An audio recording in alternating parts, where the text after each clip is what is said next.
IIT JEE 2020 Paper 1 Advanced. Question number 13.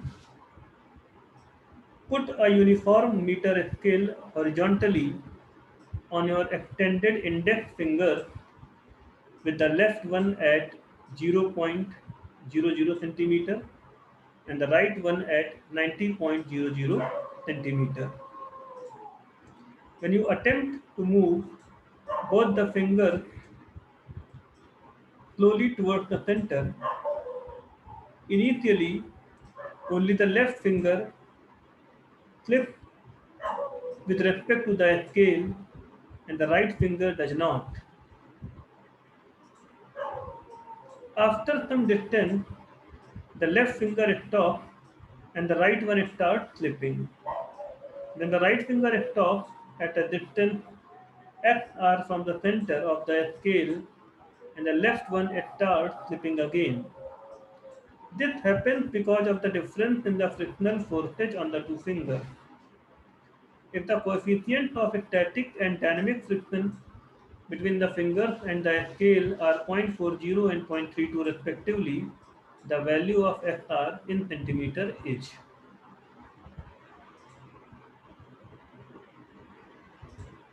तो देखिए इसमें क्या है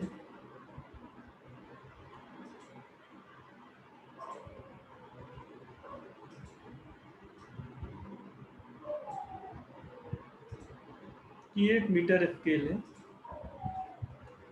और हमारी जो लेफ्ट इंडेक्स फिंगर है वो ऑरिजिन पे है, उस पर रिएक्शन एक्ट कर रहा है R1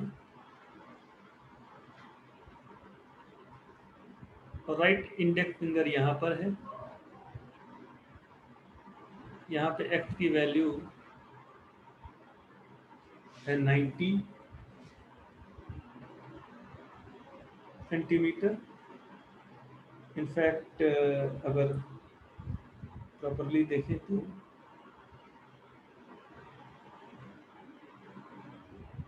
इट इज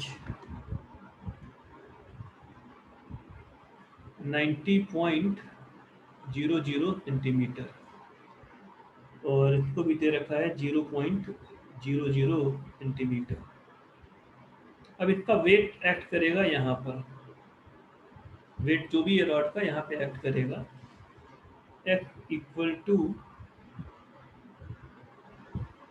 50 पे। तो ये लेंथ आपकी हो जाएगी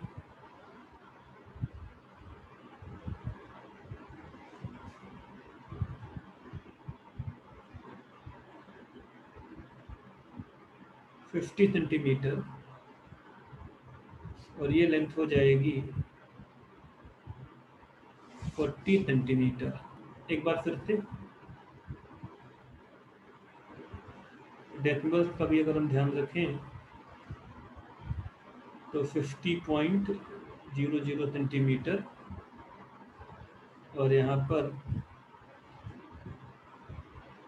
40.00 सेंटीमीटर। अब दो बातें हैं इक्विलिब्रियम के लिए, एक तो फोर्सेज का balance R1 plus R2 is W और दूसरा R1 इंटू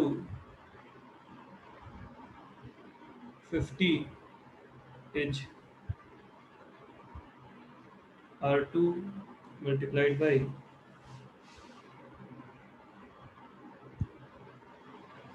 40।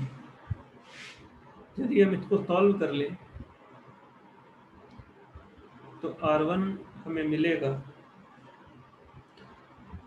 ऐसा करते हैं डेसिमल्स को बाद में देख लेंगे, पहले सॉल्व करते हैं। तो R1 हमें मिलेगा 4W/9 और R2 हमें मिलेगा 5W/9। तो F1 की जो मैक्सिमम वैल्यू है जो यहाँ पे फ्रिक्शन है वो है 0.4 इंटू R1, तो अभी तो वो हो जाएगा 0.16 W/9 और यहाँ पर जो फ्रिक्शन है इसका मैक्सिमम वैल्यू हो जाएगा 0.4 इंटू R2, तो ये हो जाएगा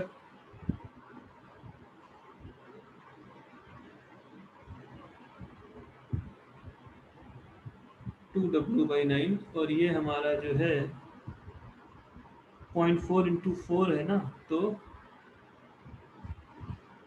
1.6W/9। तो अभी तो ये बात क्लियर है कि जो लेफ्ट वाला रॉड है, सॉरी जो लेफ्ट वाली फिंगर है, ये जैसे रॉड के कांटेक्ट में है, तो मानिए कि ये हमारी फिंगर है, ये कांटेक्ट में है रॉड के, और ये भी एक फिंगर है, ये भी कांटेक्ट में है रॉड के। अब जो लेफ्ट वाली फिंगर है, ये रॉड पे कुछ ऐसे फोर्स अप्लाई करती है F1, और राइट वाली फिंगर रॉड पे कुछ ऐसे फोर्स अप्लाई करती है F2। अब क्योंकि F1 की मैक्सिमम वैल्यू, जब तक F1 इक्वल टू F2 है, दोनों फिंगर जो है मूव नहीं करेंगी, पर आप अब F1 को बढ़ा रहे हो तो F2 भी बढ़ेगा, लेकिन पहले मैक्सिमम वैल्यू F1 की आ जाएगी, क्योंकि F1 की मैक्सिमम वैल्यू कम है। तो ये तो एकदम क्लियर बात है कि इनिशियली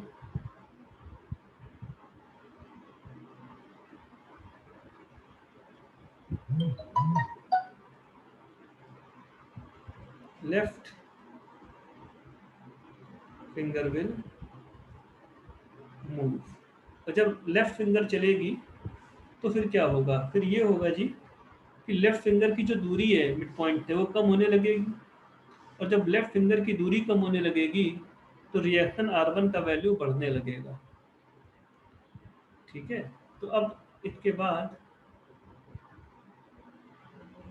जैसे कुछ देर के बाद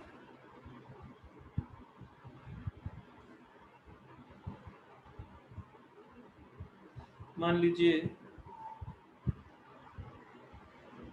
ये तो वेट एक्ट कर रहा है, तो लेफ्ट फिंगर यहाँ पे आ गई है, तो रिएक्शन हो गया है R1 डैश, और ये दूरी अभी मान लो x है, और ये दूरी जो है ये तो वही है, क्या कहते हैं, 40 सेंटीमीटर। ठीक, तो हम लोग ये कहेंगे कि यहाँ पे भी जो रिएक्शन है वो R2 डैश हो गया है, और R1 into x centimetre is R2 into 40 centimetre. एक तो ये चीज़ हो गई, और ये R1 डैश है, तो टॉर्क बैलेंस हो गया मिड पॉइंट के अबाउट, और R1 dash plus R2 dash अभी भी W है, तो एक तरह से R1 डैश आपका आ जाएगा 40W अपॉन x प्लस 40, और R2 डैश आपका आ जाएगा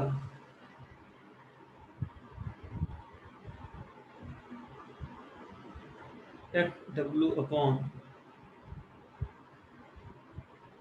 x प्लस 40। अब इसमें देखिए हो ये रहा है कि अब R1 डैश की वैल्यू बढ़ गई होगी R2 डैश से, तो जिस समय राइट फिंगर का मोशन स्टार्ट होगा और लेफ्ट फिंगर लेफ्ट पे आने वाली होगी, उस समय पर ये कंडीशन सेटिस्फाई होगी कि 0.32 R1 dash will be 0.4 R2 dash. ठीक है ना, क्योंकि अभी ये बात समझने की है कि राइट फिंगर अभी तक रेस्ट पे ही थी, और लेफ्ट वाली फिंगर जो है वो मोशन में थी। तो अब इसको अगर आप सॉल्व करें तो 0.32 40W upon x plus 40 is equal to 0.4 X W upon X plus 40। तो इससे आपको मिलेगा एक्स का वैल्यू, और एक्स की वैल्यू आ जाएगी 32 सेंटीमीटर। यदि डेसिमल्स का भी ध्यान रखें तो फिर इट विल बी 32.00 सेंटीमीटर। तो यहाँ से राइट फिंगर का मोशन चालू हो गया। तो अब हुआ ये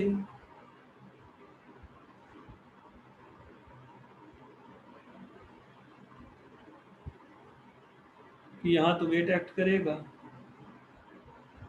और यहाँ पे आपकी लेफ्ट फिंगर है, और ये दूरी आपकी 32 सेंटीमीटर है, और राइट फिंगर अब सेंटर की तरफ चलने लगी। अब कुछ और दूर चलने के बाद जब राइट फिंगर कहीं यहाँ पर है, तब रिएक्शन R2 डबल डैश है, और ये दूरी है मान लीजिए एक्स आर। तो एक तो मिड पॉइंट के अबाउट टॉर्क बैलेंस कर लें, तो R1 double dash into 32 is R2 double dash into X R. और ये तो अभी भी ट्रू है कि भैया R1 double dash plus R2 double dash is W. तो सॉल्विंग R1 डैश आपका आएगा, R1 डबल डैश आ जाएगा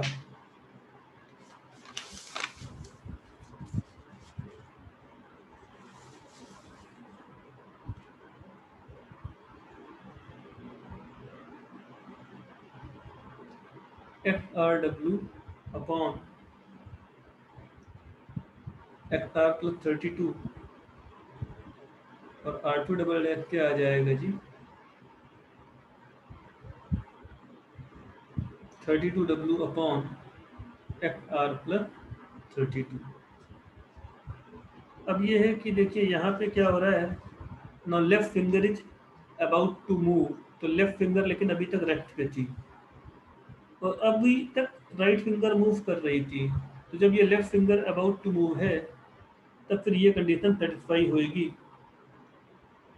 कि 0.4 इंटू R1 डबल डैश, क्योंकि अभी तक तो लेफ्ट फिंगर आपकी मूव नहीं कर रही थी, 0.32 इंटू R2 डबल डैश। ये बनेगा देखो ऐसे 0.4 X R W upon X R plus 32 is 0.32 into 32W upon X R plus 32।